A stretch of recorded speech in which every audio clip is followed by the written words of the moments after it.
Good morning. Welcome to the First Parish Church of Stowe and Acton, a welcoming and spiritual community. My name is Johanna Pyle, and I serve as the clerk, among other things, on the Board of Trustees here at FPC. For those visiting FPC for the first time, we welcome you. Please let us know you were here by filling out one of our incredibly high visibility visitor information cards in the pews and hand it to an usher or drop it in the plate. Our minister, staff, and board are listed on the front of the order of service. Please feel free to ask me or any of those people for more information. If you would like a large print hymnal or an assisted living device, every time, I swear I'm not going to do that. An assisted listening device, what the heck? Please ask our ushers. Our assisted listening devices are small radios. Anyone is welcome to use one of these to listen to the service from another space in or around our building. Nursery care is available during the service. For K-5 children usually attend the first part of the service and then leave for classes. Once a month, we have a children's chapel where children begin their time in the vestry. For further information, see the bulletin or ask our religious education director or an usher. After the service, please join us for coffee and conversation in our fellowship hall, which is down the stairs or elevator at the other end of our building, or in a breakout room if you're joining us online. I'd like to draw your attention to the announcements in our order of service. There are many. I would suggest you read it cover to cover. Also invite you to check out our webpage where you can sign up for our newsletters and email alerts. Among the announcements that you should notice are that there are tickets being sold for our coffee house that is coming up a week from Friday. Saturday, sorry, oops. David Dodson. And also the Racial Justice Task Force is hosting a really interesting drop-in session based on the book by Reverend Barber, White Poverty, which is a very interesting book. And, hang in there. After the service, everyone, but newcomers particularly, are invited to a smaller coffee time in the parlor where our minister will be happy to answer questions and other staff may pop in. After the service in fellowship hall or the parlor, you're also invited to take one of these incredible, amazing church history graphs created by Chris Hossfeld, who clearly has too much spare time on his hands. And let me introduce our speaker. This is the most important part. Hold on. Let me introduce our speaker today. Reef is our half-time intern minister for the next 2 years. Today is his first day in our pulpit. Please give him a warm welcome after the service.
Wow.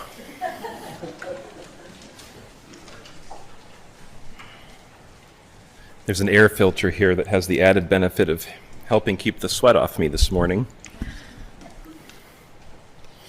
It is indeed a great joy to be together today. I want you to take a look around you.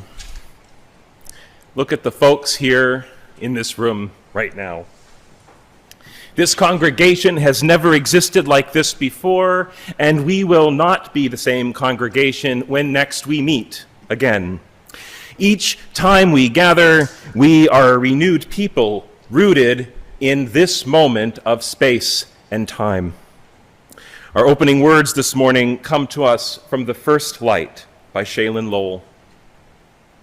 The first light, the tangible evidence of the genesis of our universe, created by the unseen mover, lacks the intensity of that first flash. Time creeps past dying stars, waste into supernova, yet we can feel that first light's emotional pull, its residence in our lives. The divine spark which each of us cradles with precious fragility, glittering sunshine dancing with blooming deciduous trees as we worship. The fabric of the universe stitched in constellations and in aurora. We don't need to see with our eyes to know, to feel, to trust that we are not alone in this grand expanse. We are connected in and by creation itself. We have been connected to God, to humanity, to our fellow beings, to our families, to our friends, to our communities, since the beginning. Today, mirroring the primordial cosmic creation moment, we renew this connection. We renew and refresh ourselves and begin again in love to return to our origin, to the first day of creation, to give thanks for that first light, and to acknowledge that there is yet more light to usher into our world. Come, let us worship together.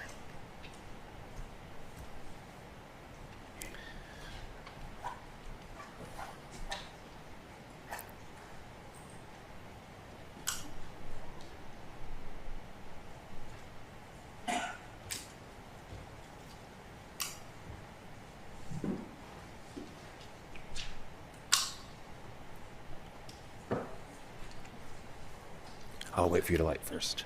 Yeah.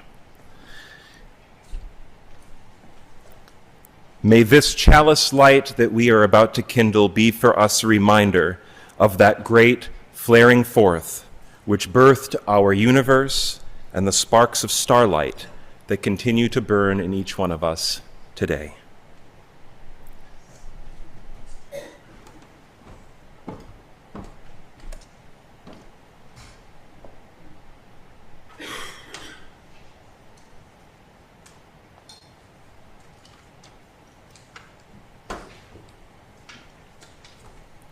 Please join me in rising in body or spirit as we sing our opening hymn, Wake Now, My Senses, found in your order of service, in your hymnal under 298.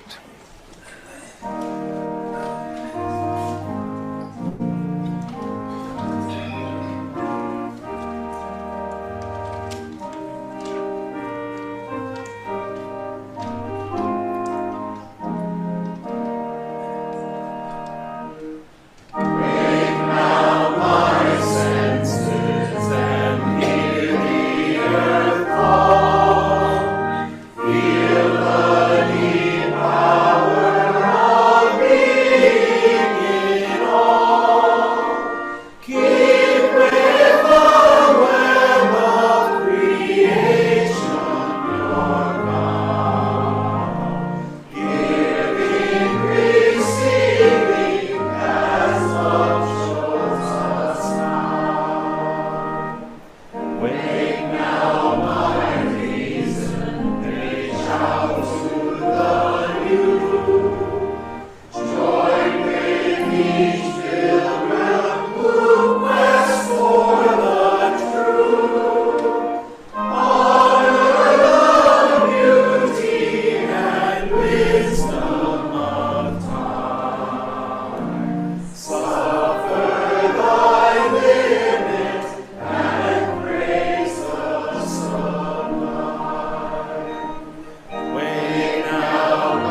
Our covenant is up on the screen.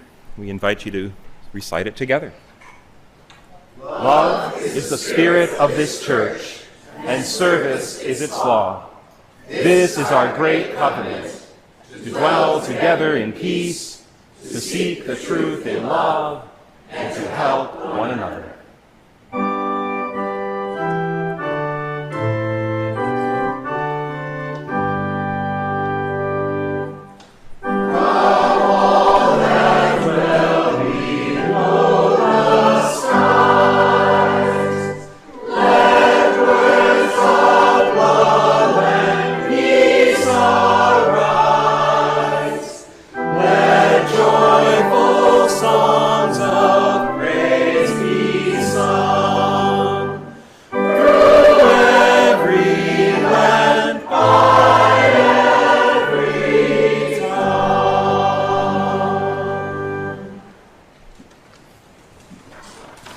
Please take a moment to greet the folks who are around you.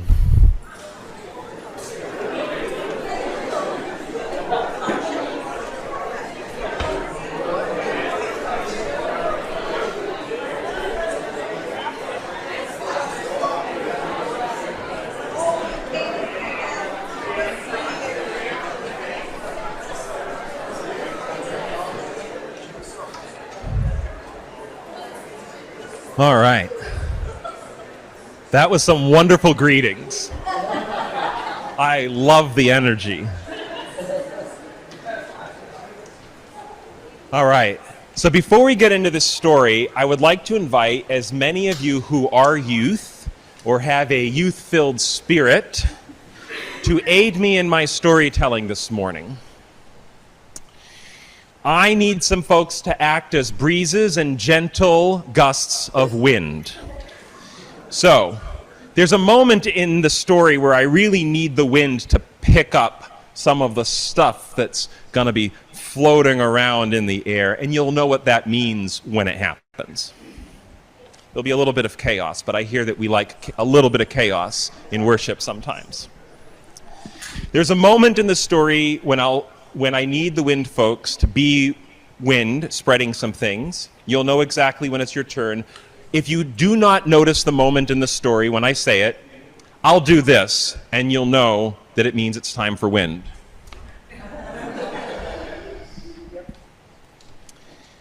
Have any of you ever told a story about someone else that you maybe shouldn't have shared?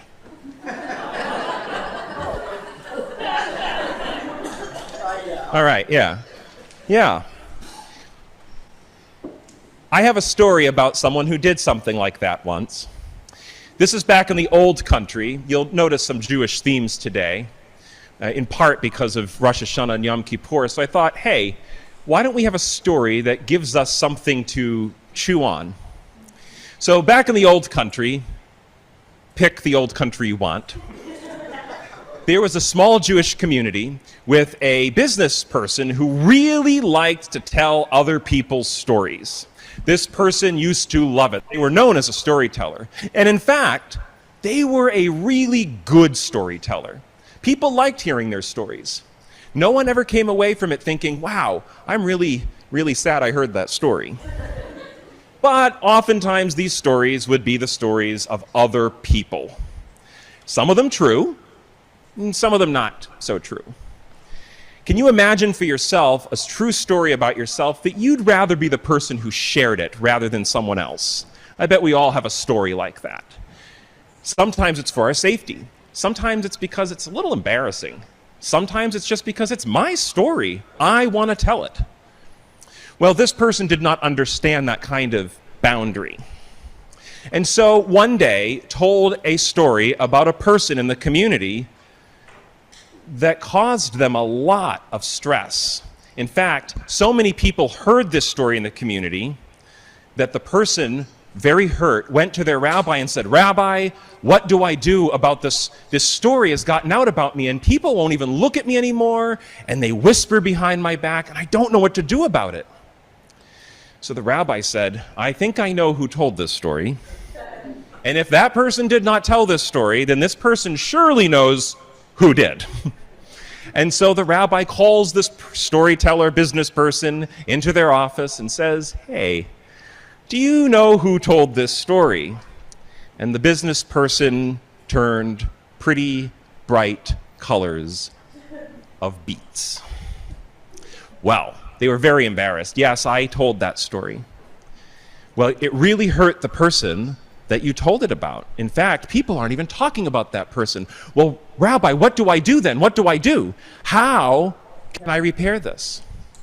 So the rabbi said, "I want you to grab a feather pillow. Do you have one at home?" And the business person says, "Yes, I have one at home." "Well, go bring that feathered pillow back to my office tomorrow morning and we'll discuss." So without further ado, the business person goes and grabs a feather pillow, brings it to the office and says, "What shall I do with this feather pillow?" And the rabbi said, "I want you to tear the pillow open and let the feathers go everywhere." "Okay, like this?"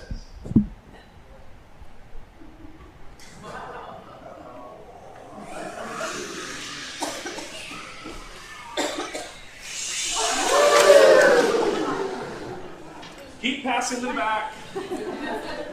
Let the wind flow."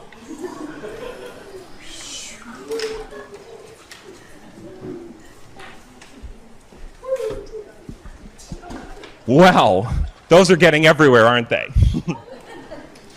"Okay, well, I've done it, and now the feathers are out. What do I do next?"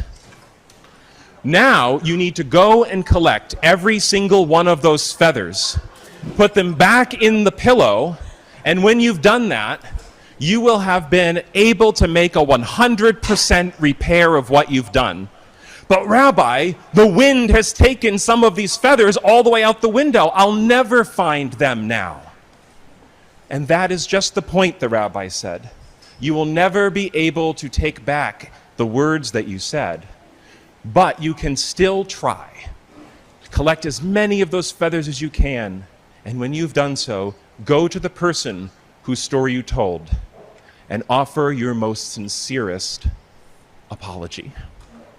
Only then will you be able to make the repair necessary that you cannot make with your feather pillow."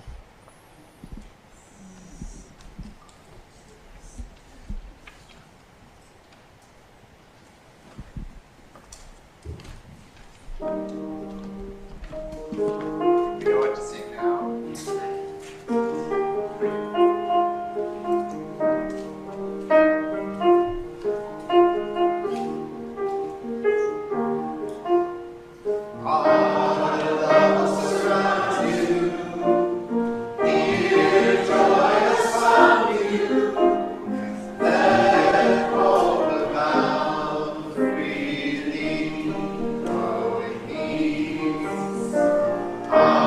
Alleluia.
We would like to acknowledge that this service is being held by a community that gathers on the stolen traditional lands of the Massachusetts, Nipmuc, Pawtucket, and Wampanoag people.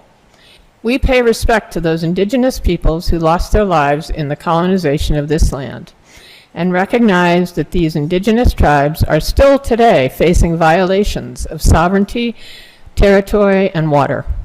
We also give thanks for the earth we walk upon, the waters, the life-giving plants, and all the earth's creatures, as well as the winds, sun, moon, and stars. We recognize this is just a first step in moving toward right relationship with Native peoples and healing of the earth.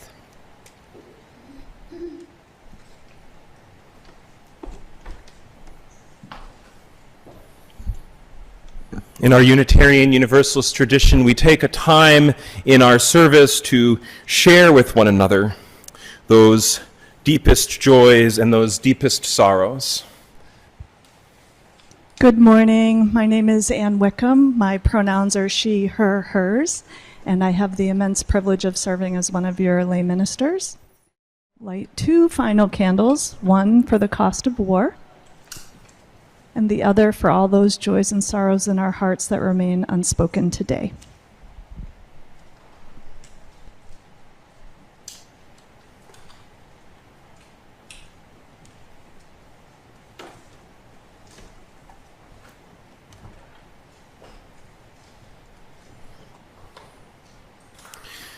Please join me in a meditation. This meditation comes to us from Lynn Cox with some of my own words interspersed. Spirit of life and love, known by many names and yet fully known by none, we give thanks for this time and this place of renewal. We give thanks for the ability to begin again in love. Grant us the courage to continue on our journey, the courage to speak up for the well-being of others and ourselves and the planet.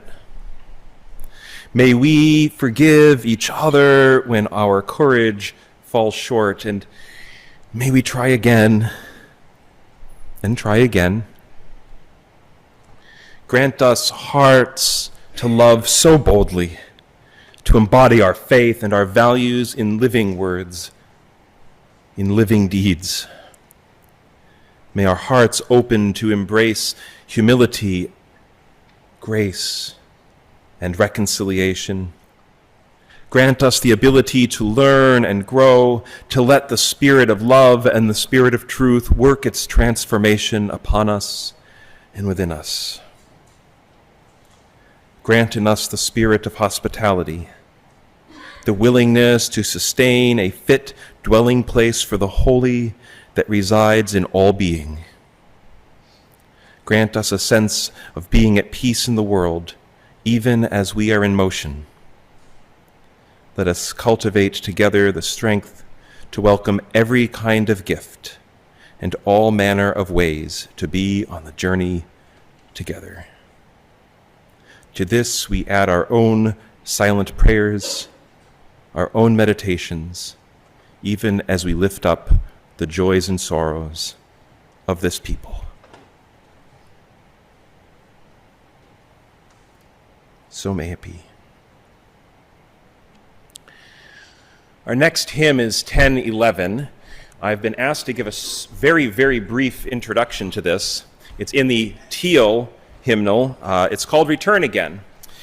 This I learned from Neshama Carlbach, who I believe is the daughter of the author, who is a very complicated human being. I like that Neshama sings this and takes new ownership of this song herself.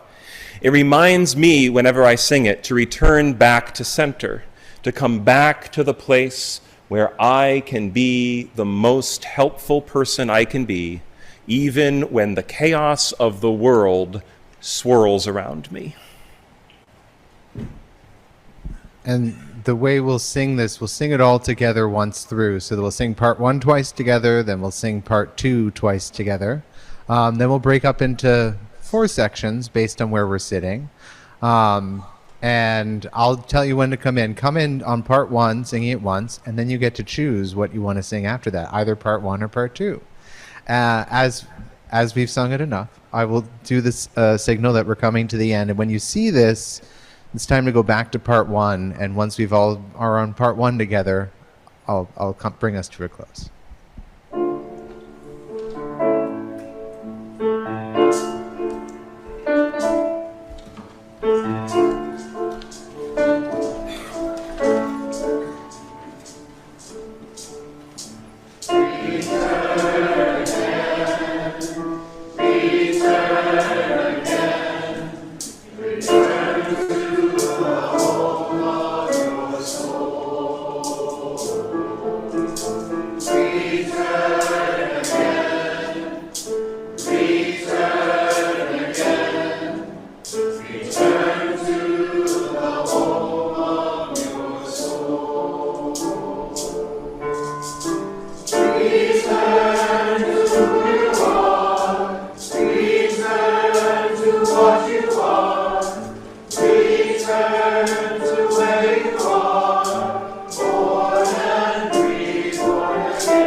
This morning's reading comes to us in the form of a poem called Broken and Whole, written by Lucinda Kurtz. Do we have the courage to step into this new year, pummeled by dire premonitions, sirens blaring, castles of culture crumbling, plunging into disarray, dust? Is our trust in the arc of justice strong enough to cordon off despair, doubt, depression, allowing us to enter holy ground, wrapped in a prayer shawl?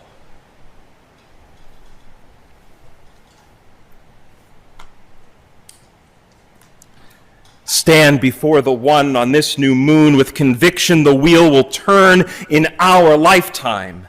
We yearn to feel rush of exhilaration, blood pumping through our veins, fulfilling our deployment to raise fallen sparks of the divine in every living oak, blade of grass, human heart, disparate pieces of dismantled whole.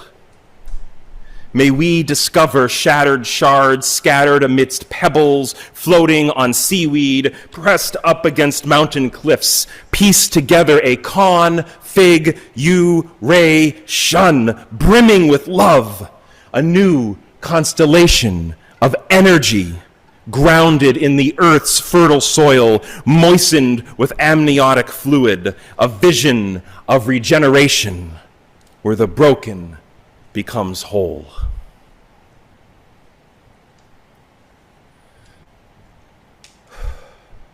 Our Unitarian Universalist congregations have no one funding us except for you.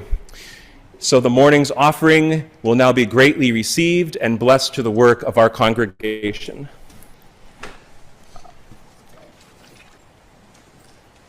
I have to admit that I'm not sure. And this month we share our weekly offering with the UU Urban Ministry.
Pray,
Wow again. I'm going to have that in my head all day, as I did after Thursday night's rehearsal. Happy New Year. Welcome to these first few days of 5786, as years are counted in the Hebrew calendar anyway. Just a few days ago, the year wheel turned us toward the high holiday of Rosh Hashanah. It feels so right, so appropriate, so beshert, that this should be my first Sunday in our shared pulpit. In this context, its meaning, beshert, in Yiddish is meant to be, though it can also mean beloved and soulmate. So, also apropos. And since Rosh Hashanah is about creation and beginnings, I thought it would be nice to share some of my own beginnings and creation stories as we begin this shared journey together.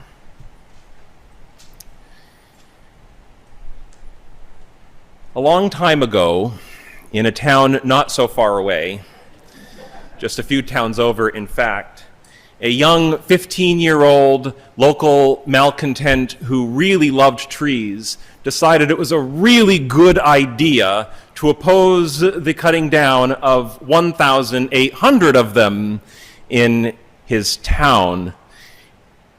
And that was me. We got a notice we were going to be widening this road called Concord Road. And we were going to widen the road in order to bring in more industry, more industrial parks, which, interestingly enough, since then have all but gone quiet. Those 1,800 trees, most of them are also gone. But we did, in fact, succeed in getting some of those trees replaced in our town by court order. But how did a 15-year-old get to do that? Well, every day I would stand outside with a sign on the town common that said, "Save our trees on Concord Road," and people would honk, and they would stop, and they would ask how they could help, but no one ever did. Until one day, some folks from the congregation across the street, this big white church, not too dissimilar from this one, came across to the town common and stood with me. First it was 2, and the next week it was a half a dozen. The third week, I was asked if I would preach about what I was doing at the church. Now, I had already had a little bit of an interaction with First Parish, but not to this context, not to this extent. 15 years old, on March 12th, 2000, I gave a sermon called "It's Not Easy Being Green," with thanks to Kermit the Frog. The two people who asked me, you may not need to know their names, but they were Don Schultz and Lil Ralston, who at the time were on the worship committee. The power of your worship committee is important. It was the first time that someone had showed me what a glimpse of a shared journey could look like. I finally understood what it meant to be called to greater service. They had no vested interest in what I was doing other than they were called to see what was happening by my taking a stand. They themselves were able to then side with the trees. This shared journey thing is really kind of cool. I like this concept of a shared journey. How often do we see ourselves passing by someone on the side of the road and we're like, okay, they have a sign, I need food. They have a sign, I need money. They have a sign that says, we need to work for peace.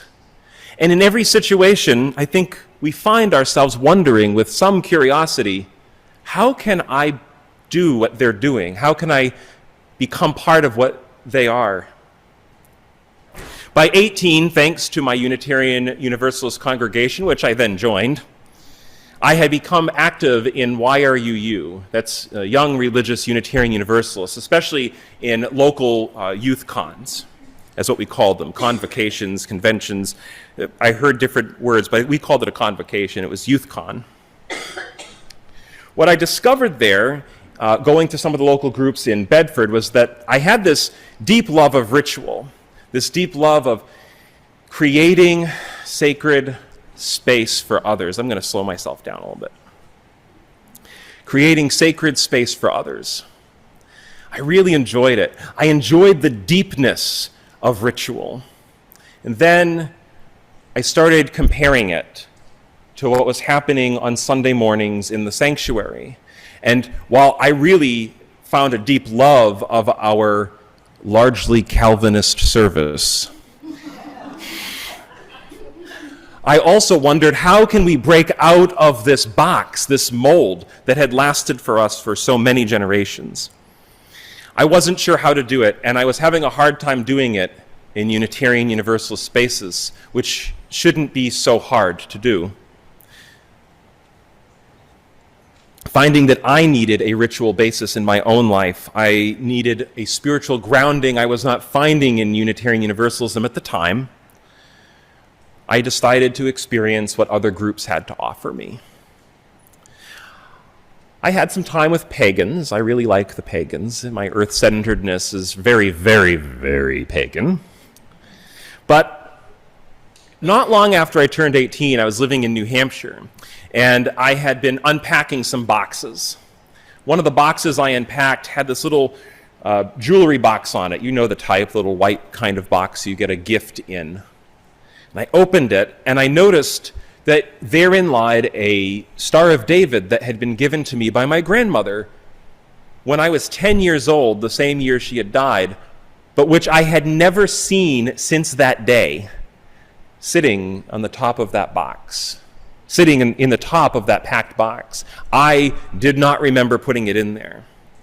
I'm not sure that I really believe in the supernatural or that things miraculously happen in those ways, but I have a hard time believing that everything is coincidence.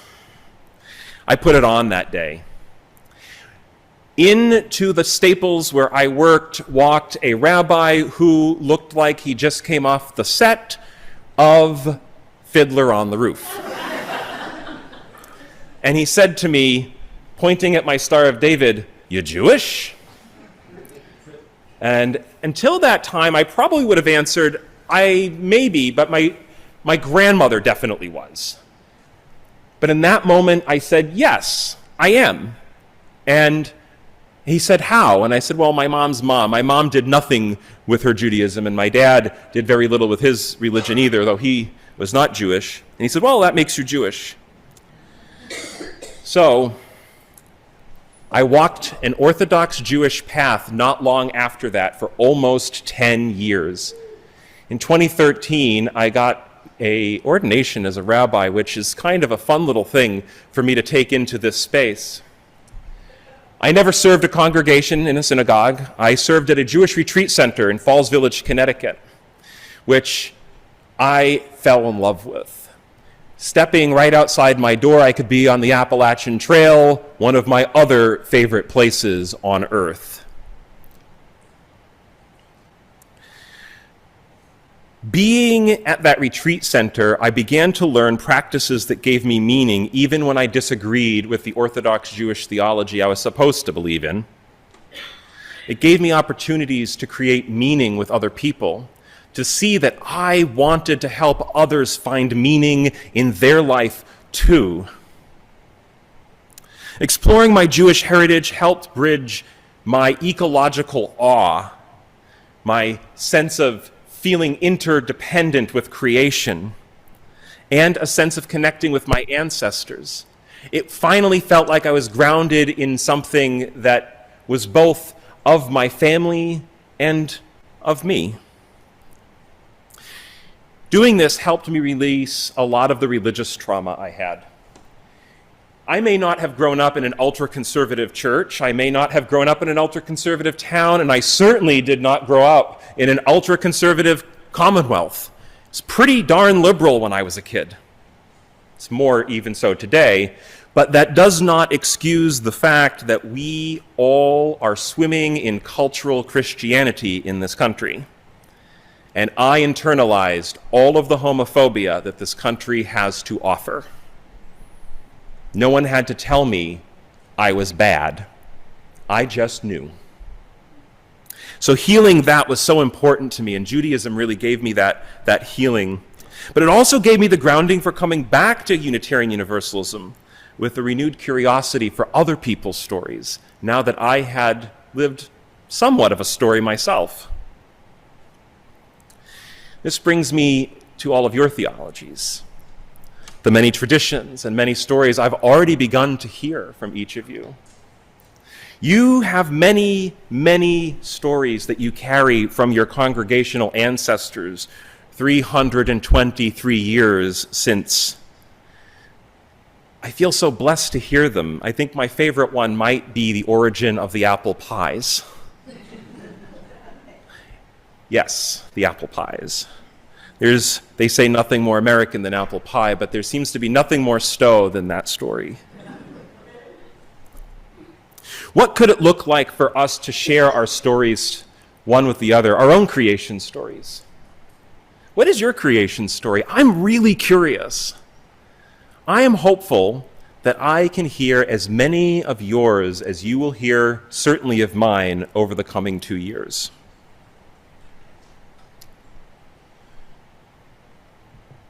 It's 11:04, so I'm going to head to conclusion time.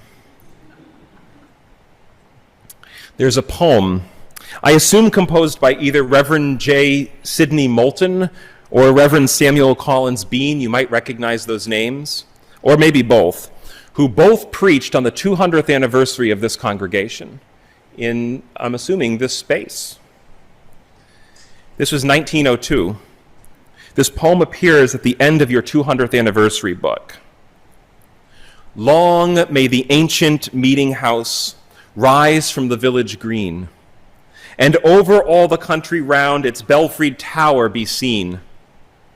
Still may the call to praise and prayer be heard each Sunday morn, and bind in growing faith the past with ages yet unborn. That's us. We are who they were talking about when they said, with ages yet unborn. We too have 7 generations from now an obligation to the people who will one day be in this beautiful space. And so as we begin this year and this journey together, know that I want to hear your stories. You're never bothering me. I want to journey beside you. I love a good walk. Along the way, we'll share our joys, our griefs, our mistakes, and our apologies, our questions and our wonderings, and our stories, even as we write a few new ones into the future together. Shana Tova.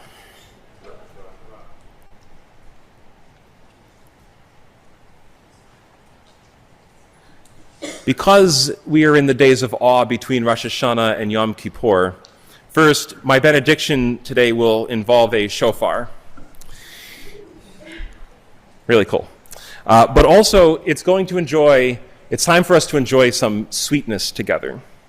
As we begin this journey together, I want to share a custom from my tradition, which I believe is shared with quite a few other people's traditions in this sanctuary as well, and online.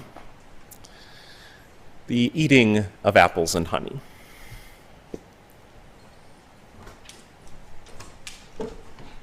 I believe there's some folks who are volunteering to be ushers. If that is you, I invite you to come forward. We'll need one person to do this side, one person to do this side, and one person to go up top. If you are someone who is vegan and does not want to have honey, I brought maple syrup too. Just let us know if you want the maple syrup. We'll keep it up here, not to mix it with the honey. Yeah. Oh, thanks. To symbolize a sweet start to the new year, we join in common union with one another by sharing of an apple and honey. You want to start passing them out? We'll need one person to go up to the... And you can eat it as soon as you get it, but I'll say a blessing as they're being distributed. I would take a tray and a honey. You can dump half the apples on the second tray.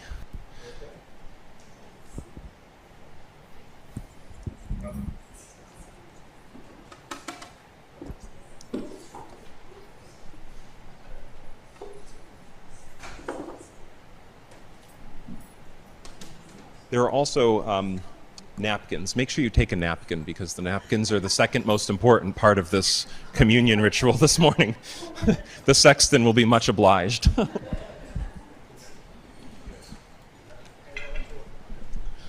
Yehi ratzon milfanecha, shetechadesh aleinu shana tova umetucha.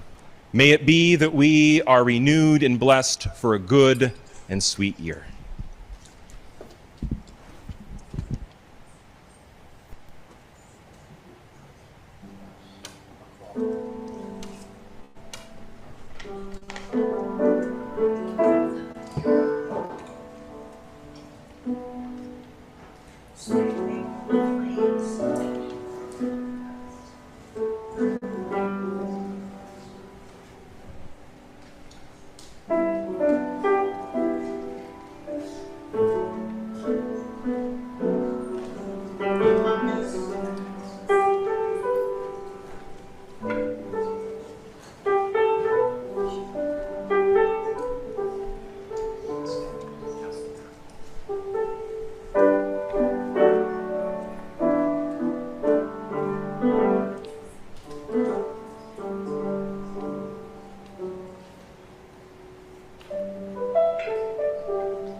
Let us rise in body or in spirit as we sing our closing hymn. Sing out praises for the journey, number 295.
Shana Tova. Live long and prosper.